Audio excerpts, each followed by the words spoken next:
Sous la coordination de l'Agence nationale de sécurité sanitaire du ministère de la Santé, avec la collaboration du CDC et d'AFNET, s'est tenue du 9 au 11 octobre 2019 la graduation de la première cohorte intermédiaire du programme de formation en épidémiologie de terrain intermédiaire, FETP, en Guinée. L'épidémie à virus Ebola de 2014 à 2016 a mis en évidence les besoins de la Guinée pour renforcer son système de surveillance et donc sa capacité de détecter et répondre aux maladies à potentiel épidémique. Il a été relevé que l'insuffisance de formation en matière d'épidémiologie était à la base du retard de dépistage de la maladie à virus Ebola, qui a amené notre partenaire à nous suggérer l'introduction de cette formation en République de Guinée, que les autorités guinéennes qui avaient pour souci le renforcement des capacités humaines ont accueilli avec bras ouverts. FETP est l'acronyme anglais pour Field Epidemiology Training Program. Ce programme de formation en épidémiologie de terrain qui a été mis en place par CDC dans plus de 60 pays du monde. Il existe 3 niveaux du programme FETP. Un programme de 3 mois appelé Première Ligne, un programme intermédiaire de 9 mois et un programme avancé de 2 ans. En Guinée, le FETP Première Ligne a débuté en 2017 et l'intermédiaire en 2019. Les Guinéens participent présentement aussi au programme avancé de 2 ans offert au Burkina Faso. C'est un programme qui vise à renforcer la capacité du personnel, donc des ministères, donc pour mieux faire la surveillance. Donc mieux faire la surveillance veut dire mieux collecter les données, donc ça veut dire avoir des données de qualité, analyser les données, bien interpréter ces données, mener des investigations, donc riposter, donc, et cette riposte-là doit être basée pratiquement sur des faits. Donc, le FETP forme ces cadres-là pour prendre des décisions en santé publique basées sur des faits scientifiques. Voici quelques réflexions sur les améliorations déjà apportées au système de surveillance épidémiologique en Guinée grâce au FETP. Le programme FETP nous a permis d'améliorer la promptitude des données et leur compléter aussi. Si vous regardez le nombre de formations sanitaires qui étaient dans la surveillance avant la formation de FETP, donc ça s'est passé de 450 à 640. Donc, c'est grâce aux premières cohortes de FETP donc, que le nombre de formations sanitaires donc, a augmenté. Nous-mêmes, nous avons la capacité de détecter nos épidémies et prendre les dispositions qu'il faut pour faire face à ces épidémies, c'est-à-dire la réponse. Auparavant, lorsqu'on constatait des cas dans nos différentes zones de juridiction, on se levait un beau matin comme ça, on descendait sur le terrain pour agir. Mais présentement, avant de faire toutes sortes de ripostes, nous passons par une analyse des données. Sur la base de cette analyse, et puis nous agissons en se référant du rapport de cette analyse. Les maladies à potentiel épidémique dans l'ensemble, et en particulier les fièvres hémorragiques virales, actuellement sont détectées à temps. Sur la notification, par exemple, on a constaté qu'il y avait 2 sous-préfectures pendant les 5 dernières années qui n'avaient jamais notifié un cas de maladie à potentiel épidémique. Suite à cette sensibilisation, ces 2 centres ont commencé à notifier. Et actuellement, presque 100% des structures qui sont intégrées dans la surveillance notifient les cas. Les améliorations du système de surveillance reposent sur la capacité augmentée du personnel de santé. Par rapport au niveau intermédiaire, le FETP nous a donné des compétences inestimables. Aujourd'hui, nous sommes capables de réaliser des études scientifiques, que ce soit l'évaluation des systèmes de santé, que ce soit l'analyse sur le profil épidémiologique de la surveillance par rapport à n'importe quelle maladie dans le pays, et que ce soit l'élaboration de protocoles et la mise en œuvre de ces protocoles sur le terrain. Le FETP nous a dotés de toutes ces compétences et pour lesquelles nous nous réjouissons aujourd'hui parce que nous savons que ces compétences-là vont être utilisés sur le terrain. Je peux maintenant, par exemple, utiliser le logiciel EpiInfo pour une analyse de données. Je sais comment faire un nettoyage des données. Je peux faire une analyse, présenter les données à travers des cartes pour décrire la répartition spatiale des données. Nous sommes capables d'analyser les causes de nos problèmes, donc ça va permettre de lever beaucoup de défis qui étaient dans notre système de santé. Les personnes formées en FETP détiennent des postes clés dans l'analyse des données et la riposte aux flambées à tous les niveaux de la pyramide sanitaire. Leurs superviseurs reconnaissent l'impact d'FETP sur la performance de leur staff. FETP a fait un impact dans le travail au niveau de la direction de la santé. Et le MCM qui est concerné a été vraiment à cheval pour la mise à jour de notre logiciel. Nous avons une plateforme qu'on appelle le DIS2. Et c'est cette plateforme qui nous permet d'avoir toutes les données, les analyser et pour prendre des décisions à temps utile. Et ce qu'il fait sur le terrain permet de corriger les insuffisances liées à ça. Et aujourd'hui, nous sommes capables, à travers la formation qu'il a reçue, d'éditer des bulletins d'information sur la situation sanitaire au niveau de la ville de Conakry. Et ça de façon régulière. Et tenez-vous bien, avec notre candidat, nous n'avons plus de retard concernant la complétude des rapports et la promptitude aussi s'est beaucoup améliorée par son implication auprès des structures des districts sanitaires sur le terrain.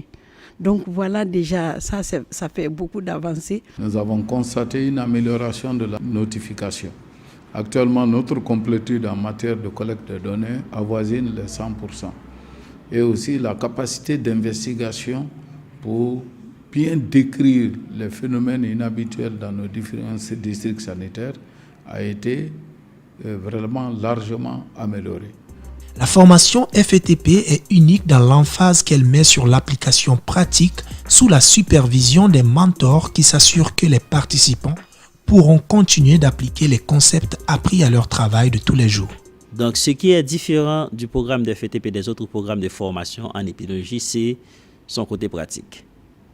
Parce que le FETP, sur les 100% du contenu, il y a 25% seulement de théorie et puis il y a 75% terrain.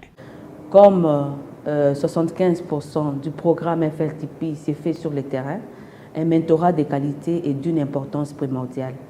Étant coordinatrice de terrain, je coordonne la planification des activités de mentorat des 4 mentors qui viennent de l'extérieur. Au début, notre but était d'offrir nous-mêmes un mentorat de qualité à tous les participants. Maintenant, la Guinée a un nombre suffisant de gradués du niveau intermédiaire et avancé. L'objectif est de leur transmettre nos connaissances pour qu'ils deviennent eux-mêmes acteurs donc, des mentorats, donc ils puissent faire eux-mêmes un mentorat de qualité sur le terrain par rapport à la formation FLTP. Les activités de mentorat consistent à visiter les participants dans leur milieu de travail respectif, à comprendre leurs besoins et défis spécifiques et à les aider à résoudre les problèmes auxquels ils font face en utilisant les concepts appris pendant les 25% des temps en classe. Nous accompagnons les participants dans les investigations des épidémies, leur faisons des feedbacks sur les rapports de situation, les rapports d'investigation, les livrables et autres documents qu'ils produisent en vue de renforcer leurs capacités. Nous les aidons à préparer des présentations scientifiques à faire dans les conférences internationales. Ce qui est extraordinaire avec les mentorats, c'est qu'il permet non seulement de renforcer les capacités du participant, mais il aide aussi les mentors lui-même à constamment renforcer ses compétences d'épidémiologiste. Lorsqu'à terme, tous les mentors seront de la partie nationale, le programme FETP en Guinée n'en sera que doublement renforcé. Depuis le début du programme FETP première ligne en 2016 jusqu'à la récente graduation de la première cohorte intermédiaire, le programme a eu un impact important sur la gestion des maladies à potentiel épidémique. Par exemple, les participants ont fait une étude de la couverture vaccinale dans la région de l'Abé qui a attiré l'attention du ministère de la Santé sur les besoins de dénombrement des enfants et grandement influencés par la planification des activités de vaccination. Les participants ont donc la satisfaction d'avoir un impact concret sur la santé de leur communauté. Quelques exemples supplémentaires aideront à démontrer l'impact du programme. Par exemple, les participants FETP ont grandement contribué aux efforts du pays pour évaluer et riposter à l'épidémie de rougeole qui sévit le pays depuis plus de 2 ans. C'est à travers l'ajout de structures de santé au système de surveillance par les participants FETP qu'a pu être confirmée l'épidémie.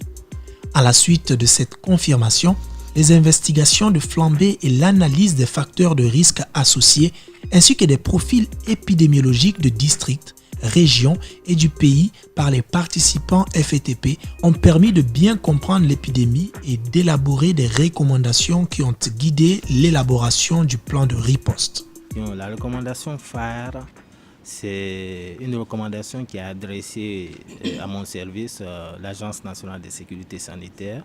C'est de mettre en place un plan de contrôle accéléré contre la rougeole d'ici 2020. Et là, l'analyse qu'on a eu à faire, le profil épidémiologique qu'on a eu à faire nous a permis d'avoir un esprit clair par rapport à la mise en œuvre de cette activité. L'adoption d'une approche une seule santé a permis au FETP d'avoir un impact très considérable sur la gestion des maladies zoonotiques.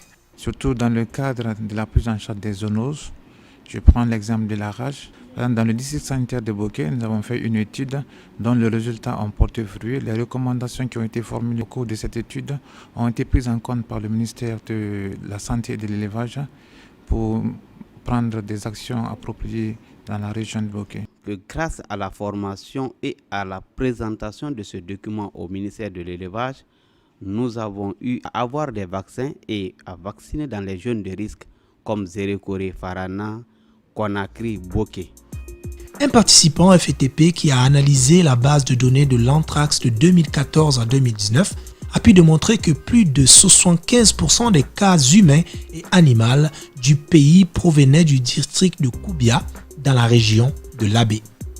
Son investigation faite en étroite collaboration avec le secteur animal a résulté à l'identification de 38 champs infectés par la maladie et leur sécurisation, l'éducation de la population et la vaccination de bétail. L'intervention a arrêté la propagation de la maladie chez les animaux et prévenu la consommation de viande contaminée par la population. L'impact des FETP sur les activités de surveillance est aussi noté par le directeur de l'Agence nationale de sécurité sanitaire, qui est l'entité du ministère de la Santé responsable pour la surveillance et riposte aux maladies à potentiel épidémique en Guinée. L'un des cas les plus typiques, c'est la survenue d'un cas de fièvre Lassa vers la fin du mois de février dans la préfecture de Kisidou, où ce sont les gens formés par FTP qui ont mené les investigations de façon prompte et nous donné toutes les caractéristiques de cette maladie. Donc nous pensons que notre capacité d'investigation et de notification a été très bien améliorée grâce à cette formation FTP. Mon enthousiasme est que les déficits en termes de capacité des ressources humaines dans les différentes préfectures pour mener à bien les investigations et élaborer des programmes de riposte appropriés se sont nettement améliorés par la mise en œuvre de cette épidémiologie d'intervention. Nous avons déjà 130 agents de santé qui ont bénéficié de la formation dans les 38 districts sanitaires, ce qui représente un ratio de 2 à 3 par district sanitaire. Donc, ceci a nettement amélioré la qualité de collecte de nos données, d'investigation et même de riposte locale aux différents phénomènes de maladies à potentiel épidémique que nous enregistrons. Le programme FETP de Guinée a rapidement été intégré dans les programmes de l'ANSS du ministère de la Santé. Les efforts à tous les niveaux du ministère aux épidémiologistes de terrain jouent un rôle important dans la pérennisation et le futur de programmes à long terme. Ce matin, on a fait notre première réunion du comité de pilotage. Nous pensons pouvoir, avec le comité technique mis en place, faire suffisamment de plaidoyer pour que la partie guinéenne puisse contribuer au financement de ces frais de formation dans le cadre d'une pérennisation. Donc le ministère déjà qui est très partant dans les prochaines années, certainement va inclure un budget, une ligne pour soutenir ces formations FTP dans le cadre de la pérennité. Et à long terme, nous voulons impliquer la faculté de médecine dans la dispensation de ces cours, bien sûr en collaboration avec nous, parce que 75% de pratique, c'est l'ANSS qui va superviser et coordonner les activités pratiques de cette formation, et les parties théoriques pourront être livrées par le biais de la faculté de médecine. Je suis Dr Bamou Louona, je suis le coordinateur du programme FRTP en Guinée. Et je voulais vous parler un peu de la pérennisation du programme FRTP en Guinée, qui passe nécessairement par le transfert de compétences à partir de résidents conseillers et de mes collègues mentors étrangers au niveau pour la partie nationale. Et là, en tant que coordinateur du programme, je bénéficie actuellement d'un appui technique de ce conseiller et de mon directeur du programme, avec qui je travaille permanemment, et cela me permettra d'acquérir des compétences non seulement sur le terrain, mais aussi sur le plan administratif. Je remercie dans ce cadre-là le CDC Atlanta pour la mise en œuvre de ce programme en Guinée.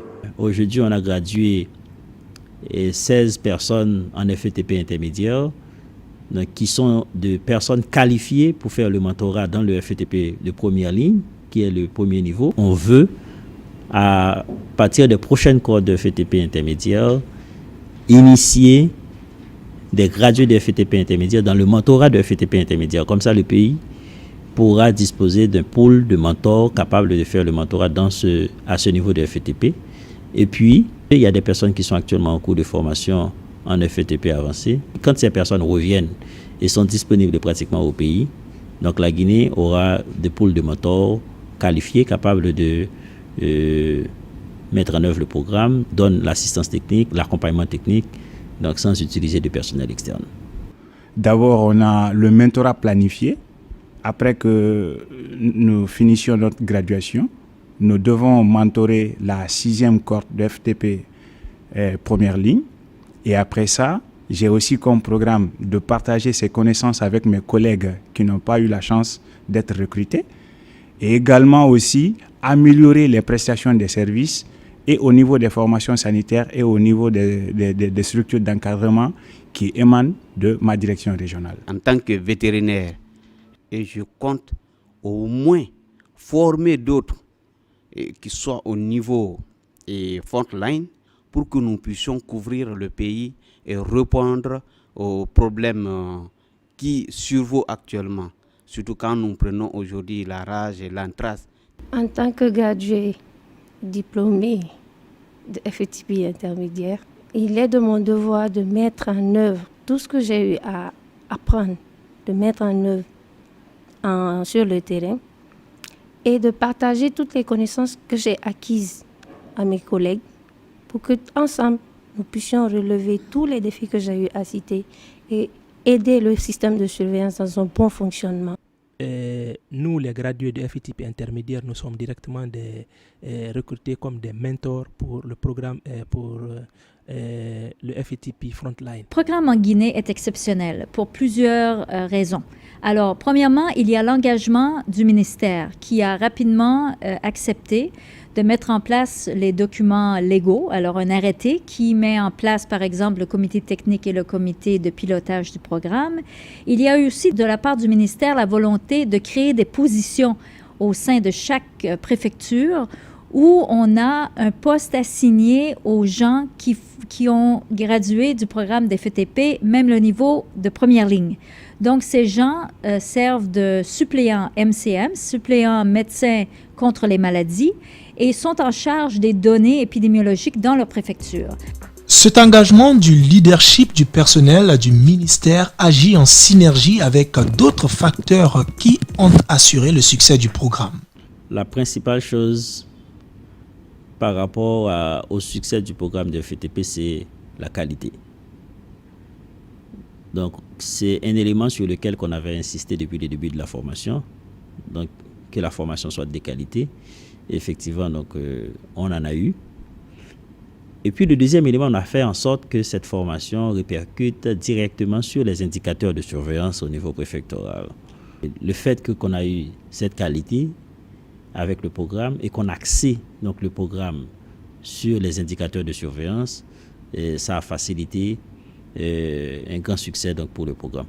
Nous avions un conseiller résident de grande expérience. Alors, Salomon Corville, qui est le conseiller résident ici en Guinée, avait déjà fait lui-même les 3 niveaux du programme FETP. Donc, il avait fait le niveau de première ligne, le niveau intermédiaire et le niveau avancé, et avait même mis en place ces 2 programmes, le programme de première ligne et le programme intermédiaire. Il y avait un test très rigoureux pour l'admission. Les gens ont vraiment été choisis par leurs compétences et par leur intérêt d'en continuer à travailler dans la surveillance dans leur préfecture. Plusieurs facteurs qui ont, et ce n'est que certains des facteurs, mais plusieurs facteurs qui ont en fait permis à la Guinée d'avoir un programme vraiment exceptionnel qui a bien commencé, qui s'est bien ancré et puis qui a très bien progressé. L'importance du programme FETP, non seulement pour la Guinée, mais aussi pour les autres pays et la sécurité sanitaire, sont d'autres éléments dont le pays peut être fier. La Guinée est d'ailleurs le premier pays francophone d'Afrique à mettre en place le programme FETP intermédiaire. J'allais dire c'est une parfaite réussite à plusieurs niveaux. D'abord, le premier niveau, il faut dire que c'est le premier programme FLTP intermédiaire en Afrique de l'Ouest, j'allais dire en Afrique. Donc, c'est le programme pilote qui va piloter les outils et c'est à la suite de ce programme que les autres programmes sont lancés dans les autres pays et je félicite l'ensemble des acteurs. Félicite le staff, je félicite les mentors, je félicite les partenaires, CIRICI qui est peut-être à la base du tout avec un champion parce que pour avoir un programme comme ça, il faut ce qu'on appelle un champion. Ici, j'allais considérer que le ministère de la Santé, en l'occurrence l'Agence nationale de la sécurité sanitaire et en sa personne, Dr Sakova, est le champion du programme FLTP au niveau de la Guinée. Sans un champion, on ne peut rien réussir. Donc, c'est mes félicitations à tous et aussi assurer que Affinet est fier et Affinet va continuer à les soutenir l'ensemble avec le CDC et les différents partenaires pour la réussite du programme en Guinée. Le programme L'aide à Guinée atteint ses objectifs du règlement sanitaire international et contribue à la sécurité sanitaire mondiale. Le gouvernement américain est fier de sa contribution au programme FETP. Merci.